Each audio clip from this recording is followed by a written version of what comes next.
Viva, cá estamos de novo, como todas as quartas-feiras, às 19 horas, com o programa Jesus Cristo Desceu à Cidade.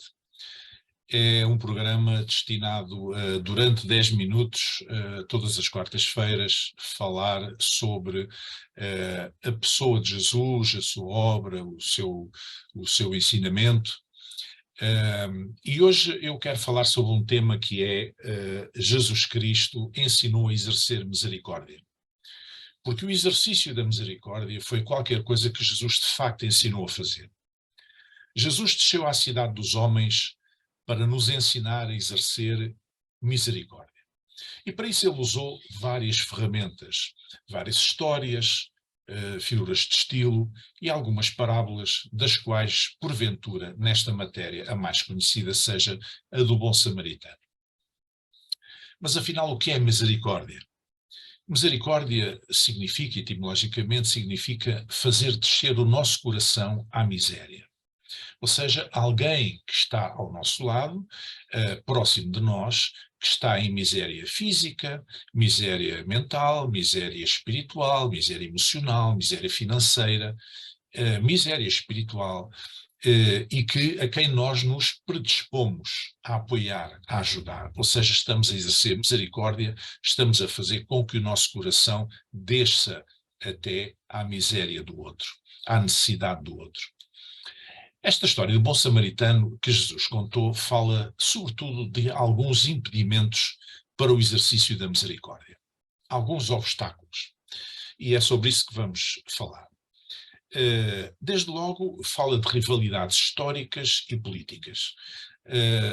Depois da morte do rei Salomão, o seu filho não conseguiu manter unido o reino, e portanto o reino dividiu-se entre o reino do norte, com a capital em Samaria, que reunia 10 das 12 tribos de Israel, e o reino do sul, com a capital em Jerusalém, que reunia as outras 2 tribos de Israel, Judá, e a outra restante tribo de Israel. Passados muitos anos, isto teve efeitos políticos sérios e, portanto, as pessoas do norte, os samaritanos, dificilmente tinham umas dificuldades em vir ao sul e não eram bem-vindos no templo, em Jerusalém. E a mesma coisa acontecia com os do sul em relação ao norte. Mas também há alguma rivalidade religiosa, porque uma vez que o templo do judaísmo, o centro de adoração por excelência, era em Jerusalém, então o que aconteceu? Os do norte não podiam vir celebrar a Deus, adorar a Deus no templo em Jerusalém, até porque se tratava de um outro país, e também não eram bem-vindos.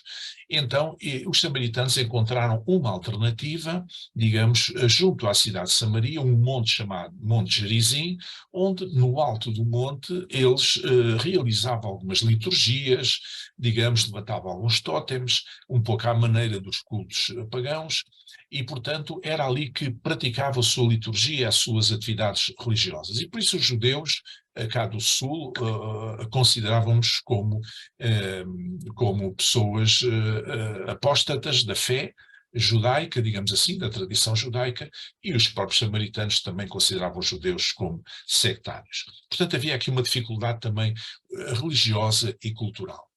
Mas também há um outro obstáculo que nós encontramos nesta história do bom samaritano, que é uma certa indiferença.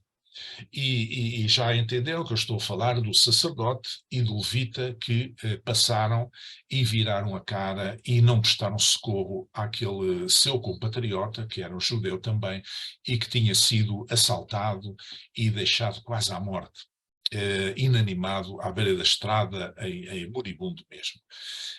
E eles não exerceram misericórdia. Então havia uma certa indiferença, fala-nos um pouco de uma indiferença.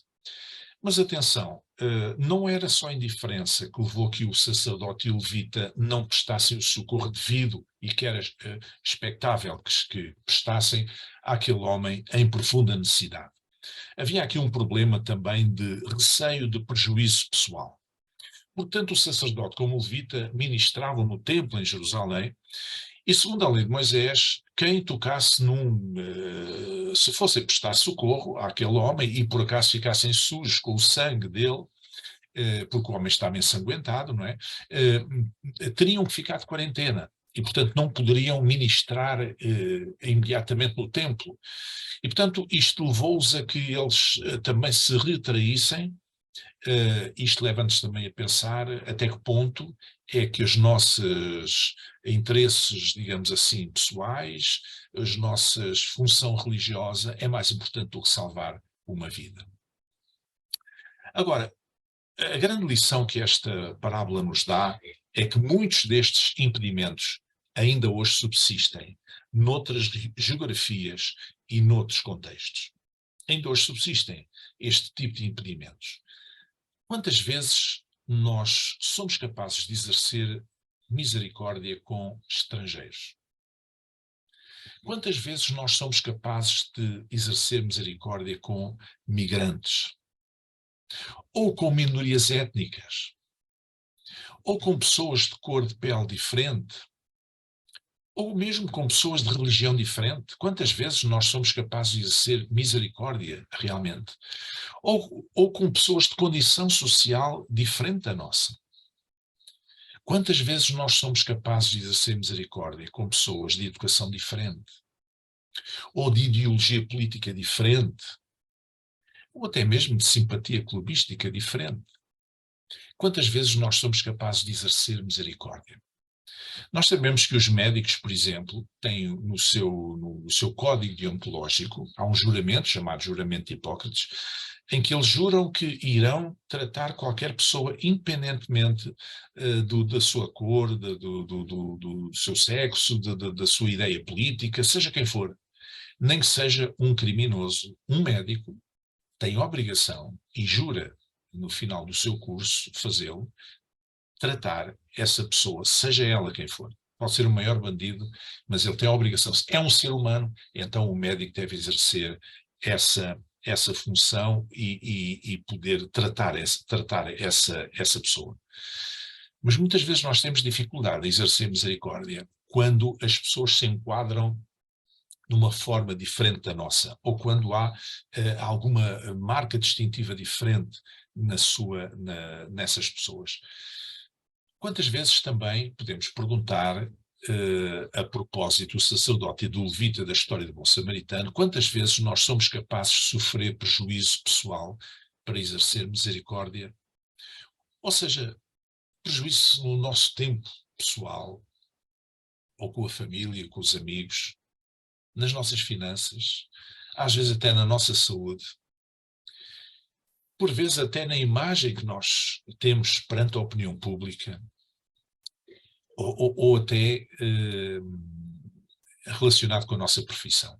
Quantas vezes nós somos capazes de superar esse prejuízo pessoal para podermos exercer misericórdia? No fundo, o samaritano, e eu ainda não disse aqui, mas todos nós sabemos que os samaritanos praticamente não falavam, não saudavam os judeus, nem os judeus os samaritanos, portanto não se comunicavam. E, portanto, na história que Jesus contou, é justamente um homem de Samaria, um estrangeiro, uma pessoa que não era bem considerada pelos judeus, que era considerada um apóstata da fé, não é? É mesmo esse homem, é o único que vai lá ter com um judeu, não é?